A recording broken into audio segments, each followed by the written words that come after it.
নমস্কার। আজকে নতুন বছরে একদম প্রথম মাসটা নিয়ে আলোচনা, অর্থাৎ বার্ষিক রাশি অলরেডি আমি দিয়েছি আপনাদের কাছে 2024 সালে, এবং সাপ্তাহিক রাশি বলে কন্টিনিউ দিচ্ছি। 2024 সাল হচ্ছে শনির বছর, তার প্রথম মাসটা কেমন, অর্থাৎ জানুয়ারি মাসটা কেমন যায় সেটা নিয়ে আমাদের আলোচনা করার আগে অবশ্যই আমি গ্রহ রাশিটা সিচুয়েশনে একটু আলোচনা করে নিই।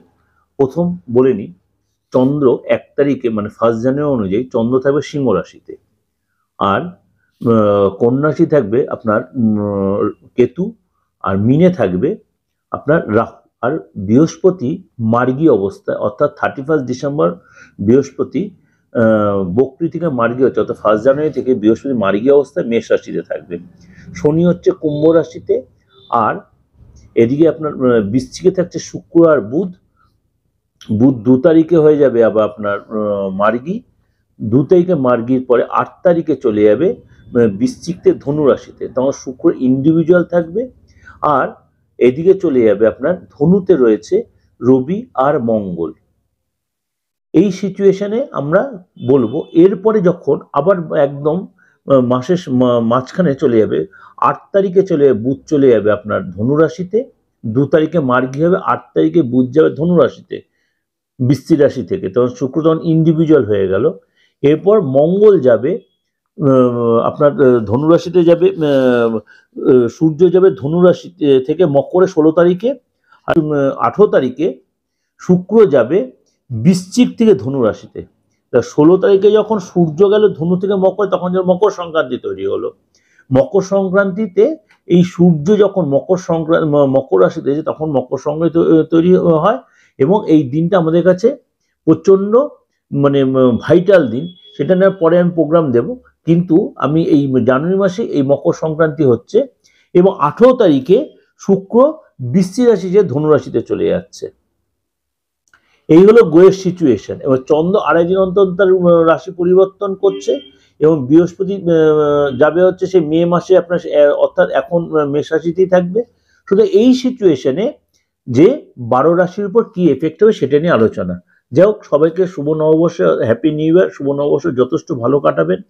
2023 সাল যা খারাপ গেছে ভালো গেছে সেই ভুলে গিয়ে, গ্লানি ভুলে গিয়ে, সেই কষ্ট ভুলে গিয়ে নতুন বছর ভালো দিন। কেন শনির বছর এটা, শনির 7.5 চলছে 3টে রাশির উপরে। 3টে রাশি কোনটা কোনটা? মকর, কুম্ভ, মিন। মকরের 3rd স্টেজ, কুম্ভের 2nd স্টেজ, আর মিনের হচ্ছে 1st স্টেজ। আর 7.5 এই 3 রাশি ঢাইয়া চলছে আপনার বৃশ্চিক রাশির উপর দিয়ে, আর কর্কট রাশির উপর দিয়ে ঢাইয়া চলছে। সুতরাং এই সিচুয়েশনে জানুয়ারি মাসে 12 রাশির উপর কি এফেক্ট হয় সেটা আজকে আলোচনা করব। আজকে কন্যা রাশি নিয়ে বলো। কন্যা রাশি মাসিক রাশি, অর্থাৎ জানুয়ারি মাসটা 2024 জানুয়ারি মাসটা কেমন যাবে। তার আগে বলে রাখি যে সারা বছরটা কেমন যায় সেটা নিয়ে একটু আলোচনা করে দিই। আধ্যাত্মিক চেতনা বা আধ্যাত্মিক জ্ঞান বা আধ্যাত্মিক ব্যাপার বা ধর্মের প্রতি আপনার প্রচন্ড আস্থা বাড়বে বা ইন্টারেস্ট বাড়বে। এমনিতে কন্যা রাশি লোকের ধর্মের প্রতি ইন্টারেস্ট আসে, কিন্তু তারপরেও একটু ইন্টারেস্টটা বাড়বে, বা কোনো গুরু স্থানে বা গুরুর কাছে যেতে পারেন, বা আশ্রমে যেতে পারেন। আপনার কোনো নিজস্ব কোনো গুরু থাকে যদি, সেরকম যেতে পারে। যারা বেকার ছিলেন তাদের এই সময় চাকরি হতে পারে, বা সরকারের জায়গা থেকে কোনো বেনিফিটেড হতে পারেন। সরকারের কাছ থেকে কোনো আটকে থাকা অর্থ, বা আপনার কোনো সম্পত্তি নিয়ে কোনো লিটিগেশন চলছিল, সেই নিয়ে সম্পত্তি লিটিগেশনটা মিটে যাবে। এমনকি মনে করুন আপনার হয়তো আপনি হয়তো পেনশন হোল্ডার, বা হয়তো আপনি কোনো বয়স্ক লোক, হয়তো টেবিলে হয়তো কোনো দিয়ে রেখেছিলেন, এই সময় সেটা তো মিটে যাবে। এক কথায় হচ্ছে সরকারের কাছ থেকে আপনি বেনিফিটেড হবেন। এই বছরটা কিন্তু আপনাকে পরিশ্রমটা করতে হবে। যদি আপনি লেথার্জি দেখেন তাহলে কিন্তু সাকসেস পাবেন না। পরিশ্রম করে কিন্তু সাকসেস পাবেন, এবং লাভও হবে। ব্যবসায় কোনো যারা ব্যবসায়ী যদি থাকেন, ব্যবসায় কিন্তু মাঝে মাঝে একটু আপ ডাউন হবে। এমনকি নতুন ব্যবসা যদি করেন তাহলে কিন্তু একটু ফ্যাক্টর হবে। নতুন ব্যবসা যদি করেন তাহলে কিন্তু ফ্যাক্টর, এবং ইনভেস্ট করে যদি করতে হয় অবশ্যই কারোর সাথে কনসাল্ট করে নিয়ে করবে। এটা কিন্তু আমি ওভারঅল ডিসকাস। আর একটা বলি, মানে আপনাদের কিন্তু যারা অবিবাহিত আছেন তারা কিন্তু এই বছর বিয়ে হয়ে যাওয়ার প্রভূত সম্ভাবনা। কন্যা রাশি লোকের যারা বিবাহিত আছেন এই বছর বিয়ে হয়ে যাওয়ার প্রভূত সম্ভাবনা, কিন্তু এগুলো সব কিছুই কারোর সাথে কনসাল্ট করে নেবেন।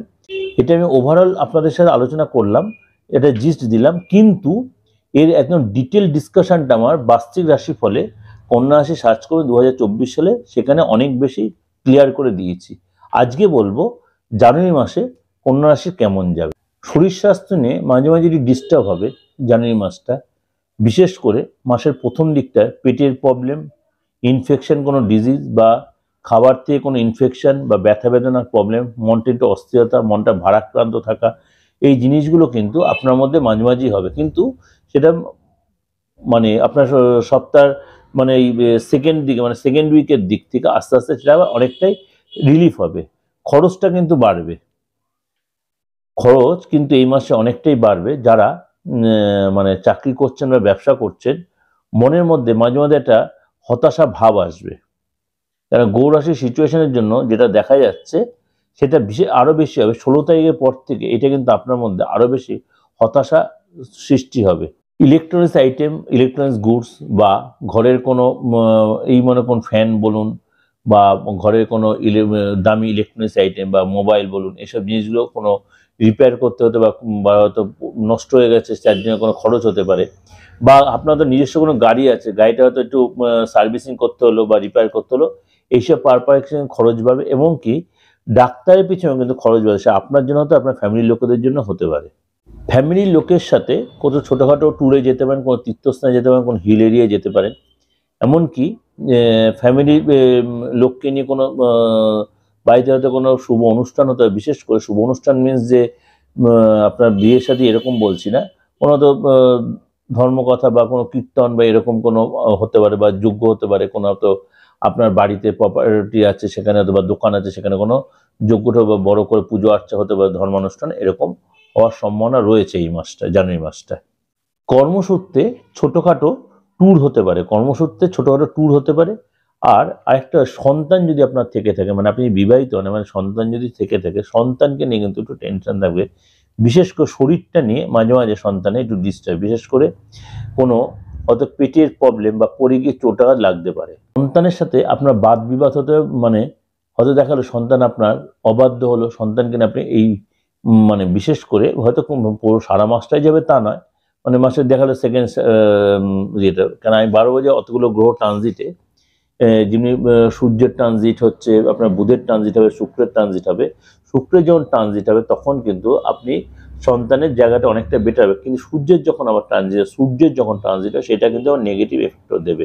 এগুলো শুক্র সূর্য ট্রানজিটগুলো কিন্তু মানে প্রত্যেকটার ইম্প্যাক্ট কিন্তু নেগেটিভ পজিটিভ ইম্প্যাক্টগুলো প্রত্যেকের ক্ষেত্রে আমাদের পড়ে, সেমনি এই কন্যা রাশির ক্ষেত্রেও সেটা হবে। যারা স্টুডেন্ট আছেন, স্টুডেন্টের ক্ষেত্রে কিন্তু এইটাও কিন্তু হবে। বিশেষ করে আপনি হয়তো কোনো রিলেশন আসতে, যারা কন্যা রাশির স্টুডেন্ট আছে, কোনো রিলেশন আসতে বা পুরনো যে রিলেশন আছে সেটার মধ্যে কোনো চিট ধরতে পারে, বিহেভ হতে পারে, হয়তো আপনি এমন একটা কথা বলেন সেটা ভুল মানে হতে পারে। যারা চাকরি করছেন, কাজের জায়গায় এই মনে করুন একদম সপ্তাহের প্রথম দিকটা 8-10 তারিখ পর্যন্ত জায়গাটা বেশ আপনার ফেভারে থাকবে। কিন্তু ঠিক 8 তারিখের পরে যখন বুধের ট্রানজিট হবে, বুধ যখন বৃশ্চিকতে ধনুরাশিতে আসবে, তখন কিন্তু কাজের জায়গাটা একটু টালমাটাল হবে। বিশেষ করে সহকর্মীরা আপনার সাথে একটা মিসবিহেভ করতে পারে। যারাই আপনার সাথে গুড রিলেশন, তাদের দেখা একটা অন্যরকম ব্যাপার, আপনি তাদের মনে যেন চিনতে পারছেন একটা ব্যাপার। বা বস হতো আপনার প্রতি একটা নেগেটিভ ইম্প্যাক্ট, আপনাকে কাজের চাপ বা কাজের দায়িত্ব, বা আপনাকে একটু বাইরে পাঠালো, এরকম সবসময় একটু একটা চাপে রাখা, মানে কিন্তু সেটাকে আপনাকে কিন্তু খুব ঠান্ডা মাথায় ম্যানেজ করতে এই মাসটা। না হলে কিন্তু পুরনো সম্পর্ক, অর্থাৎ অফিসে যে পুরনো আপনার বসের সাথে সম্পর্ক বা সহকর্মীর পুরো সম্পর্ক, সেটা কিন্তু এক নিমিষেই অনেকটাই খারাপ হতে পারে। কাজের জায়গায় আরেকটা জিনিস ব্যাপার, প্রথম দিকটা আপনার অনেকটাই ফেভারে থাকবে, মানে হয়তো তাদের সাথে বেশ আনন্দ ফুর্তি বা এনজয়ের মধ্যে থাকবে, খাওয়া দাওয়া একসাথে হবে। কিন্তু এটা শেষের দিকে, অর্থাৎ 9-10 তারিখের পর থেকে কিন্তু চাপটা হবে আবার শেষের দিকে অনেকটাই, সেটা আপনার ফেভারে আসবে। দাম্পত্য জীবনটা যেটা বলি, দাম্পত্য জীবনে কিন্তু আপনাকে খুব সাবধানে কথাবার্তা বলতে হবে। যদি আপনি প্রেমের রিলেশনে আবদ্ধ থাকেন, তাহলে এই মাসটা খুব নিজেকে কন্ট্রোল করে চলতে হবে আপনাকে। আর যদি বিবাহিত হন, তাহলেও হয়তো কোথাও ঘুরতে গেলেন, সেখানে নিজের মধ্যে একটা অশান্তি লেগে গেল, বা পার্টনারে হয়তো কোনো জিনিস চুরিয়ে গেল, সেটা আপনার উপর দোষারোপ হলো। আপনাকে সেটা তৎক্ষণাৎ সম্পর্ক ঠিক রাখার জন্য হয়তো কিছু সেটা ম্যানেজ দেওয়া যায়, আপনার অর্থ খরচ করে হলেও আপনার সেটা কিনে দিতে বা ম্যানেজ দিতে হবে। এই জিনিসগুলো কিন্তু আপনার উপর বর্তায়। অর্থাৎ খরচের কিন্তু সম্ভাবনা প্রবল এই মাসে। আননেসে কিছু খরচ হবে, পার্টনার শরীরটা খারাপ হয়ে গেল, বিশেষ করে কোনো ইনফেকশনের প্রবলেম বা ইনফেকশন ডিজিজ বা ধরুন পেটের প্রবলেম বা কোনো হয়তো ব্যথা বেদনা বা চোট আঘাত লাগলো, এই জিনিসগুলো আপনাকে সাফার করবে। মানে মানে একটা আননেসেসারি চাপ সৃষ্টি হওয়া যাকে বলে। মানে দাম্পত্য জীবনটা মোটামুটি যে হ্যাবক কিছু ভালো, যে ঘুরতে গেলেন, ঘুরে যাওয়াটা হলো, খেতে গেলেন, সেখানে গিয়ে দেখলো আপনার উপরে দোষারোপ সৃষ্টি করছে। সম্পর্ক ভালো ছিল, হঠাৎ সম্পর্ক খারাপ হয়ে, এই গো রাশির ট্রানজিটটা এটা কিন্তু কন্যা রাশির জন্য জানুয়ারি মাসে মানে ভালো মন্দ মিশিয়ে যাবে। পুরোটাই যে খারাপ হবে তা না, পুরোটাই ভালো হবে তাও বলছি না, ঠিক আছে? সেটা কিন্তু আপনাকে একটু মানে নিজেকে বুঝে শুনে চলতে, এটা কিন্তু ওভারঅল ডিসকাস। আপনি যে আপনি মনে হয় যে এটাই না ফাইনাল আলোচনা, তা নয়। ফাইনাল আপনার ক্ষেত্রে ঘটবে না। আপনার নিজস্ব যে বাচ্চা যদি রেকটিফাই করে, অর্থাৎ রেকটিফাই মিনস হয়তো প্রতিকার করা আছে, আপনার প্রবলেমগুলো আছে, সত্য প্রতিকার নিয়ে রেখেছেন, তাহলে কিন্তু এতখানি যে আপনার ক্ষেত্রে এফেক্ট হবে তা কিন্তু নয়, এটা মাইন্ডলি। নেক্সট বলবো, যারা ব্যবসা করছেন, ব্যবসার জায়গাটা কিন্তু এই মাসটা খুব সাবধানে আপনাকে মেনটেন করতে হবে। ব্যবসার জায়গায় আপনি আননেসেসারি কাস্টমার কাছে অপমানিত হতে পারেন। আননেসেসারি কাস্টমার কাছে অপমানিত কেন হবেন? হয়তো দেখলো ঠিক সময় মতো আপনি মালটা সাপ্লাই দিতে পারলেন বা সার্ভিস দিতে পারলেন না।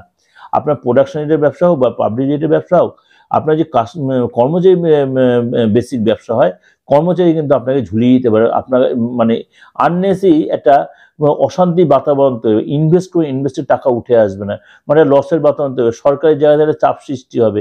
সরকারি জায়গায় চাপ মিনস আপনি হয়তো কোনো নোটিশ এসে গেল, আপনার জিএসটি নোটিশ বা ইনকাম ট্যাক্সের নোটিশ, এরকম করে নোটিশ, মানে এটা মানে অস্বস্তিকর এটা বিশেষ করে আরও হবে 16 তারিখের পর থেকে। সুতরাং ব্যবসা যারা জানুয়ারি মাসটা প্রথম দিকে এই প্রবলেমটা 1 তারিখ থেকে 7 তারিখ পর্যন্ত এরকম হবে, আবার 8 তারিখ থেকে 15 তারিখ অবধি একটু ভালো থাকবে, আবার আপনার 20 তারিখ থেকে বা 22 তারিখ থেকে 31 তারিখ পর্যন্ত এই প্রবলেমটা আপনার মধ্যে, মানে এই জানুয়ারি মাসে ভালো মন্দ মিশিয়ে হবে। যখন একটু ভালো হবে তখন সেটা আপনি কাজে লাগান, যখন খারাপ হবে সেটা হতাশায় ভুগবেন যে আর ভালো হবে না, তা নয়। আবার দেখবেন যখন গ্রহ রাশির ট্রানজিট হবে, আপনার কিন্তু পজিটিভ ইম্প্যাক্টও আপনার মধ্যে আসবে। সুতরাং এগুলো কিন্তু সবই আমি ওভারঅল আলোচনা করছি, কারণ আপনাদের কাছে আগেই বলেছি প্রত্যেকটা গ্রহ যে ট্রানজিটের উপরে আমাদের পুরো কারণ আমি কাউকে চোখে দেখতে পাচ্ছি না, আমি কারোর হাতটা দেখতে পাচ্ছি, আপনার সামনে আমি দেখতে পাচ্ছি। এটা আমি গ্রহের ট্রানজিটের উপরে, অনেকে বলছে গ্রহের ট্রানজিটটা বলে দরকার, অবশ্যই গ্রহের ট্রানজিট যদি না বলি আপনার কাছে জিনিসটা ক্লিয়ার হবে না। আর অবশ্যই তার সাথে নিজস্ব পার্সোনাল বাচ্চাটা অবশ্যই সেটা দেখে মেলাবেন, তাহলে আপনাদের কাছে ইম্প্যাক্টটা ক্লিয়ার হয়ে যাবে। যেটা ওভারঅল আলোচনা করলাম, ভালো লাগবে। ভালো লাগলে অবশ্যই লাইক করবেন, সাবস্ক্রাইব করবেন, নোটিফিকেশন বেলটা অন করবেন, আর যত পারেন লোকের কাছে শেয়ার করবেন। আর যত নমস্কার, সারা মাস সারা বছরটা আপনাদের ভালো কাটবে।